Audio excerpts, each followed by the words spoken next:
Bonjour, je m'appelle Dominique Chenig, je suis illustrateur animalier. J'ai commencé mes études aux Beaux-Arts il y a un peu plus de 30 ans en tant que graphiste illustrateur dans la publicité, et j'ai démarré ce travail d'illustrateur il y a à peu près 2 ans. Donc mon thème principal sont les animaux, ce qui me permet de raconter des histoires sans forcément vexer quelqu'un ou d'étudier un peu comment se passe la vie animale.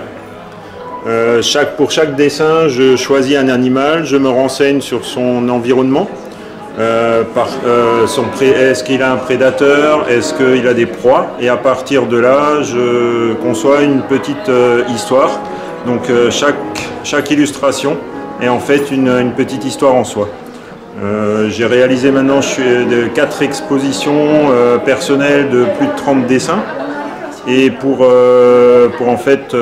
relater tout ça, j'ai édité un livre qui regroupe la totalité des illustrations que j'ai réalisées sur ces 2 années. Alors, comment avez-vous choisi cet thème pour aujourd'hui? C'était vu que l'histoire, les illustrations animalières sont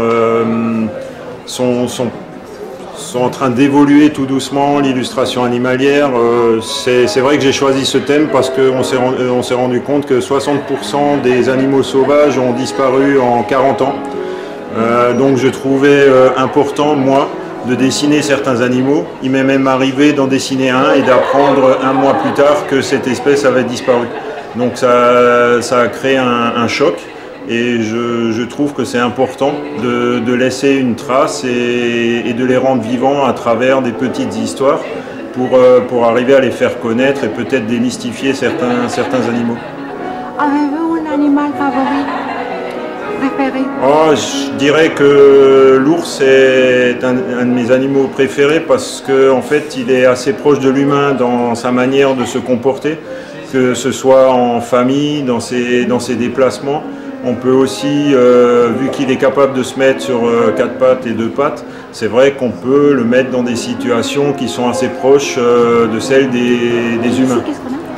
Donc c'est un livre que j'ai réalisé en auto-édition qui regroupe la totalité des illustrations que j'ai réalisées ces 2 dernières années. Il y a aussi une introduction qui est faite par une conservatrice de bibliothèque parce que nous nous sommes rendus compte que l'histoire de l'illustration animalière avait évolué pendant pas mal d'années. Les premières illustrations avaient été réalisées par rapport à des descriptions qui avaient été faites, donc c'était souvent des animaux imaginaires. Ensuite, il y a eu des illustrateurs qui sont partis sur le terrain, comme par exemple avec Napoléon Ier, pour étudier les animaux directement d'après nature. Après, il y a eu une période où les animaux étaient un vecteur pour critiquer la société ou les gens avec les fables de La Fontaine. Et on peut dire que mon travail est un peu, je souhaite que ce soit un peu l'héritage de tout ça.